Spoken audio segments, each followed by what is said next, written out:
just want to tell you all how happy I am to be back in the studio, making a picture again.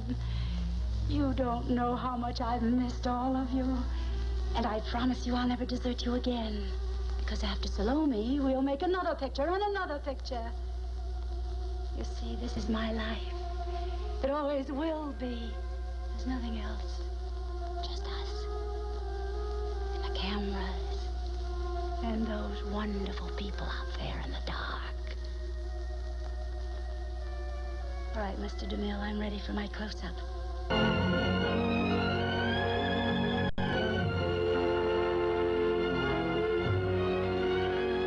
Elke Sommers. Elke Sommers. Every time I hear Elke Sommers, I think of, I don't know what I think of. Amsterdam, Berlin, München, which you are from right near München, aren't you? Right near Munich, yes. A little bit further north from, I grew up there. I was born in Berlin, however. Were you? Yeah. Uh-huh. And I grew up in the country in northern Bavaria. Had a super childhood. I mean, with animals and trees and in a very small village. Uh-huh. And, well, we didn't have much to eat, but on the other hand, when you're a kid, you don't care about that. I had a lot of love in my family and a lot of good things and a lot of nature, and that was the main thing. Elke Sommers, nature, when you mentioned the word nature, you grew up that way, and you still living with that nature. Yes. You love it. Constantly, yes. Yeah. If you look outside in my yard, I mean, most of my time, my free time, I spend out in the yard, and I have animals from the pound, of course, now. Very important. I spent a lot of time outdoors. Childhood, like in Germany, growing up, was it fun, or did you have tough times, or? Well, you see, I personally did not have hard times, even though, considering that you had very little to eat and lived on like 70 marks a month, which at the time was, I don't know, very little anyhow. I mean, it was supposed to be rough, but it wasn't rough, because for a child who's never had cake, bread is just as good, and if there's something on the bread, great. I remember we had a herring, which my mom bought, and she hung it from the lamp so it would get warm, and we'd have potatoes, and we'd stroke the potatoes along the herring to get some taste, and then on Friday we'd eat the herring. I mean, that's poor, but it's not... But you had a happy time. Didn't make me unhappy, no, not at all. My parents suffered. I think they... During the war and all that. They would have liked to, after the war especially, to give me a little bit more, to give me more sustenance and more vitamins and stuff. But I turned out all right, I'm strong. Do you remember the war as a child at all? I only remember the end of the war when the Americans came in, because I was a baby, and I just remember tremendous joy and people saying, the Army's coming, and then I think it was in 45, the Americans came in very hazily, and then I remember the Americans being there for 2 or 3 years afterwards, because they gave us chewing gums and stuff, and you know, we got along well with them. We kids did. They were very kind to us kids. Parents, what did they do? My dad was a Protestant minister and passed away, unfortunately, when I was 14, and my mom was just... The housewife. My dad's wife, That's right. Germany, Berlin, München, all these places, because I lived in Wiesbaden. I was entertaining the troops there. And, you know, I did all the bases with the Everly brothers, and I had some great moments in Germany. I met some great people in Germany. There are some great people, and it's like every country. There are some very, very good people in Germany, and especially now. If you look amongst the youth, it is really, they're really good people. I mean, they're much more open and much more, in a way, Americanized than the older ones were. It's different in Germany now after the opening of the wall than it than How it does was it before. feel now the wall is open now? Elke, how does it really feel there? In Stranger. I was in Berlin covering the festival for the first German television, and Berlin is not the same anymore. It is much more aggressive, much more like New York somehow. It's much more aggressive, I would say. All the people from the East coming in, and everybody wanting a job, of course, and everybody wanting what they've been promised for so long, and of course not being able to get it in such short a time. That's pretty difficult. I mean, our Chancellor Kohl made some promises which he shouldn't have made, or at least should have kept them. The young Germans today, I see constantly the movies on television pushing all these movies constantly. How do they feel about the Holocaust? I mean, it's constantly pushing. Sometimes it annoys me. Well, you know, I'm really, I mean, I've lived here for so many years. I think for the young ones. That's what I mean. For the young generation. Which never experience. I think it's a good thing. It is? I honestly believe so. What I thought was terrible and was really a pain in the, you know where. Right. Was when I first came to America, and you were constantly confronted hearing your own, your language, like Achtung, and something people don't talk like that. Right. I mean, with Hogan's Heroes and all these shows, you because know. they don't speak that way at all. Of course not, and they were always the bad guys, and I guess it was something to fight against. But I think, for instance, something like Schindler's List, and then there was one other movie which I saw in Germany when I was there with my husband about 3 months ago, which was made in America. I forgot the name of it, which moved me so even much more than Schindler's List, because Schindler's List, I believe, was kept as a near documentary, which I think was very good in a way, because it didn't, I mean, I cry very easily because I'm very emotional, but I only cried once, really, I mean, badly. I cried inside a lot. But there was another movie made in Hollywood, I believe, about a Ukraine boxer during the inner concentration camp, which, I mean, was unbelievable, totally emotional and totally.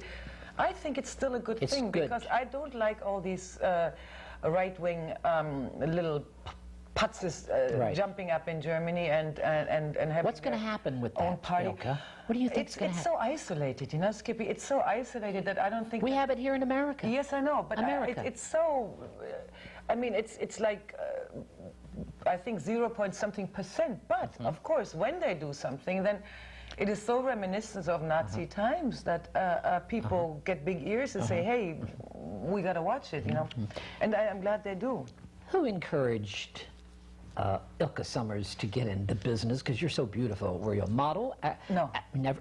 Who encouraged you? What was your first profession? Well, I learned 9 years of Greek and 9 years of Latin, and I had a totally classical education. I was going to go in medicine, and I was I was discovered originally, accidentally, I might add. I never wanted to become an actress in any way or form, by a gentleman who's unfortunately passed away now in Italy, called Vittorio De Sica. Oh yes, I know. And I did my very first 2 movies for him, and then it was. What was that? What was that? The first one was a picture called Uomini e Nobili Uomini, which means noblemen, men and noblemen, with Walter Chiari, and De Sica directing, and the second one, De Sica, was acting, and I think Bertelli was directing, and that was called. Oh, no, the first one was called L'Amico del Giaguaro. That was with Walter You speak Chiari. Italian. I speak Italian How really many well. languages does Elke Sommers speak? I mean, 5? In America, 5. Oh, that's wonderful. 5. Because in Germany and France, they all speak a couple languages, you know, because it's so close. You have to. You speak French too, naturally. I speak French and Spanish and German and English and Italian well. And then I speak a couple of... Did you live in Italy at all? Yes, I started my career there. Yes. And who brought you to America? Pandro Berman. Really?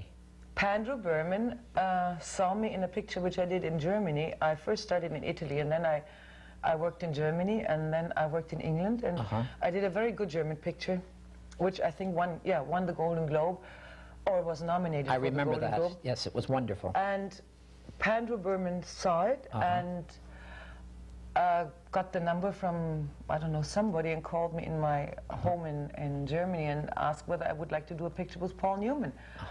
So I said, would I? And what was that? There was the prize.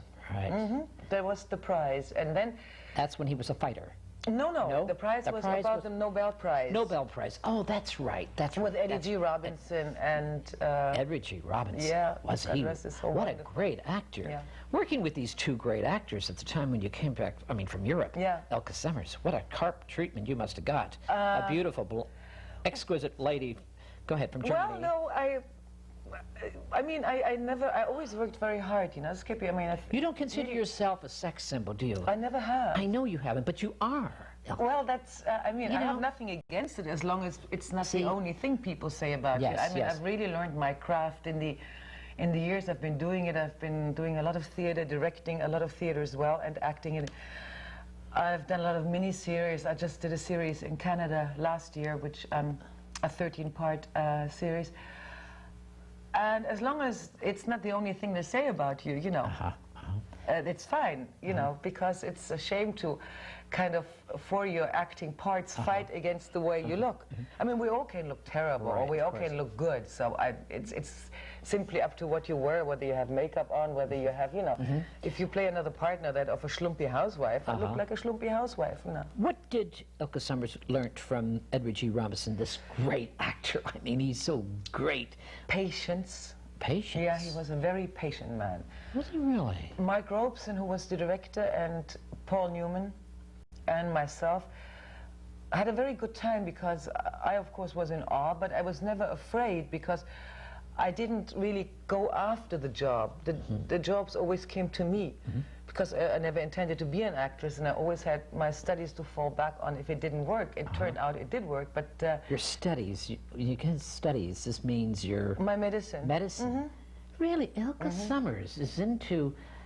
Wanted to be a doctor, is that it? Yep. Yeah, otherwise... Do you have any... Tell me, looking back, Elke, do you have any regrets about it? It's hard to say. I certainly didn't waste all this time studying and learning 9 years of Greek and Latin because it does train your mind too, so that is one good thing about it. Normally, we were only 2 girls in school and 500 boys, so that was fun. Because no girls at the time, you know, wanted to take... Where was this? Where you studied? In Germany. In Germany? Erlangen, yeah, in a university town where I grew up. Sometimes I wish I could have done both. I could have done it simultaneously, which of course, time-wise was totally impossible. Right. But I'm still incredibly interested in medicine, and all my friends, when they have something wrong, what could that be, Elke? What could that be? So I give them. So you don't have regrets then? No, I have no regrets with my life. With your life? No, not, well, some things in my life, yes, I do have regrets, but generally I must say I'm... You've been married how many times? Only once? My second time now. Second time? Yes. You have a new husband now. I have a lovely husband. Just got back from your honeymoon, I understand, huh? Yes, I got married half a year ago. And he's a great guy. What does he do? He runs the Essex House Hotel in New York. New York, my favorite place. Yes. I lived across the street. Really? On 58th Street, the back. I used to go to the Essex House and make phone calls. And he just... I love that hotel. It's beautiful. He just had it renovated for $170 million, so it is a pearl. So this is your new husband? That's my husband. He's general manager and vice president. So when you go to New York, you have a suite of rooms. Oh, yeah. Elke Sommers. Oh, we live in the hotel, but I'm not that crazy about New York, unfortunately. You aren't? No. Because you're an outdoor lady. Your house, I'm looking around, is beautiful trees and beautiful. Thank you. It's just beautiful here, Elke. Yeah, thank you. What has been the happiest memories as growing up for Elke Sommers? As growing up, as a child? As a child, the happiest memories? You must have a lot of them. Oh, yes. I think giving birth to a calf. Really? Yeah, all by myself when I was about 9. I think seeing my parents get along that well and being... I think seeing my father, who I come a lot after, I'm a lot like my dad. I'm not at all character-wise and physically at all like my mom. She's very small and kind of very round and feminine, and I'm taller and kind of stronger. I mean, I have a couple of things my dad didn't have, and vice versa. He had a couple of things I don't have, thank God. But I come a lot like my father. He was a very good minister, you know. He wasn't one to... Strong. Yeah. And even... So Elke Sommers is very strong then? Not by choice, Skippy. Not by choice. Not by choice. No. You had to be strong. I had to be survivor. Strong. Yes, because my dad passed away, I was 14, and my mom is a totally different character, much weaker, and somebody had to take over. So you took I was the only child, and I had to be strong, yes. How did you take over? How did you take over? By just kind of reversing, as unfortunate as it sounds, but reversing the mother-daughter relationship into my being mother and just taking charge of things, which necessarily I mean, I'd much rather not be strong. I'm with my husband now, which is the first time in my life when there's He's taking over. When there's something going on. Is he taking over? Oh yeah, he is. And I love it. I love. So you never found that someone taking over your life? No, no. I always found. Actually, interesting. I mostly had takers around me. Took everything. Really? My mind and my spirit and my. I don't mean take it away, no, but I take and use my money, what I earned. You've had some tough agents taking things from you, and press agents. And I had, yes. Hollywood is tough, you know. Hollywood's tough. I must say it was more on a private basis that I've become terribly disappointed at times. Not so much on a professional basis, because for some reason Hollywood is tough, yes. But I was never really desperate enough to, don't misunderstand me now, prostitute myself in any way or form. Good. Like even if Mr. Hotshot would be sitting over there, I would not cross the room to be seen or say hello to him. Yes. I would wait until he comes to me, because I'm much too proud to do things like that. And I think subsequently, I must say, I never had a bad experience with a casting couch, for instance. Really? Not once. Really? Isn't that great? I've asked many stars that question, and they've said the same thing. They've never experienced that. Really? I mean, I've experienced decency and understanding and certainly admiration at times. And is it because that you were in total control, that you walked in there and they felt, well, I'm dealing with something? I don't know. Maybe I just didn't encourage them or showed any kind of openness to them where they could grab. Because there is. Oh, I know. I hear about it all the time. Even men. I know. The men now today. That's terrible. What's happened right now. Elke, I'm looking at you. You're so simple. You seem so simple. I am. You are a very simple and lovely lady. You must be very spiritual. Are you spiritual? Yes, I'm very spiritual. I'm also extremely thin-skinned, which sometimes I'm not so happy about. Sometimes I wish that God had given me a little bit thicker skin to handle things a little better mentally and emotionally. What's been the biggest lesson that you have learned? Not to trust people. Ooh, I like that. Really? Yeah, and especially in the So you must have been burnt and hurt a lot. Then. A lot, yes. By my good-naturedness, my trying to help and trying to always please and be kind and try to keep everybody in clothes and in whatever, and in good spirits, and that has been abused quite a lot, yes. The press has been bringing this Elke Sommers out with Zsa Zsa Gabor's and all that. You must, I mean, how do you feel about that? I mean, you're such a great lady, and go ahead. Well, I feel like, I don't know, Skippy, I feel like I've been in an accident, really, when it first came up. I feel like I stood between a couple of cars, or a truck and a car, and went boom. It was incomprehensible. It hurt you. It hurt me very much. Otherwise, I would not have persisted 4 years, and I am not. It took you 4 years? 4 years, and I stuck with it for 4 years. Really? And I think the jury and the judge and the 2 weeks of trial, which were very hard for me, again, emotionally, because it's, I've never been to a trial or to court. I think they understood what it is to take, or to try to take somebody's dignity away, which those people try to do, and they didn't get away with it, and that's the wonderful thing.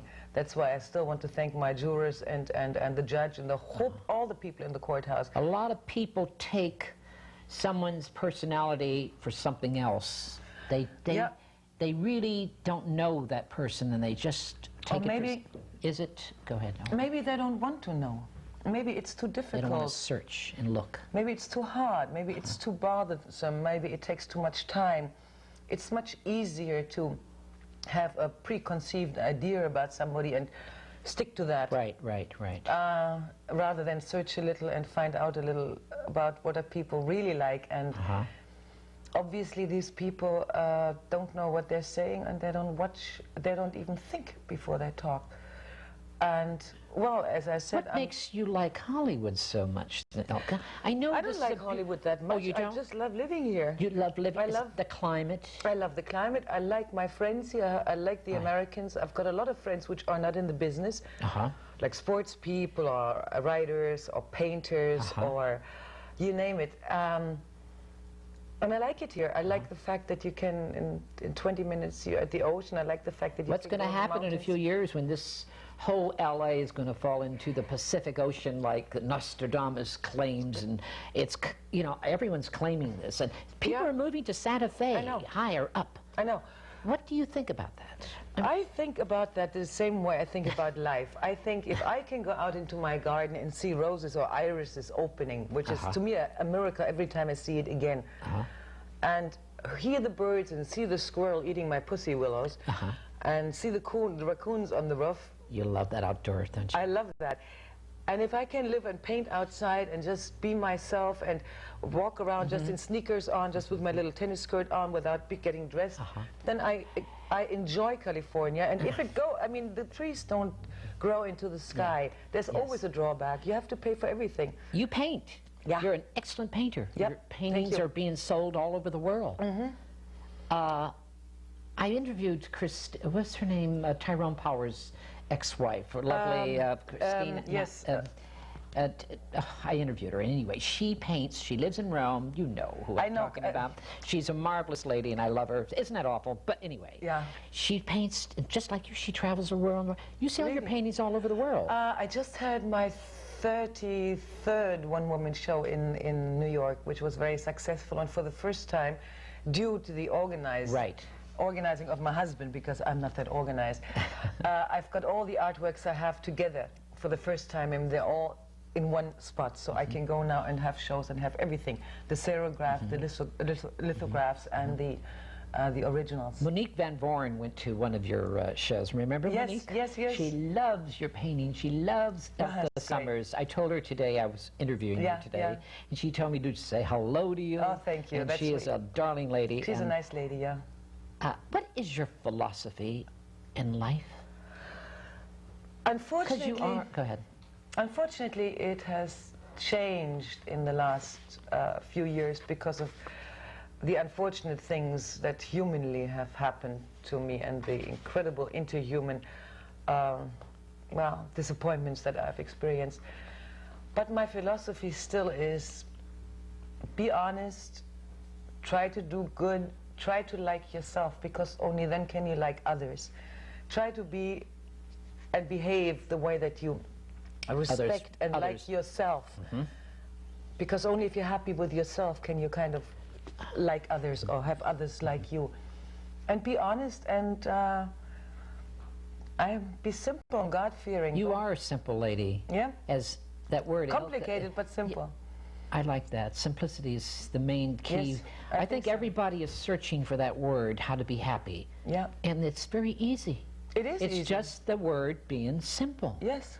Yes. Isn't it right? It is. And you really found, is. I think Elke Sommers has found the word happiness. I'm looking at you. I think so. I'm looking around this house and it's just beautiful and you are beautiful. Stay 1 second. I just want to show you something. Yes, go ahead. Go ahead. Go ahead, Elke. I want to show you what makes me happy. Go ahead. I mean, amongst other things. Of course. I don't have to say anything.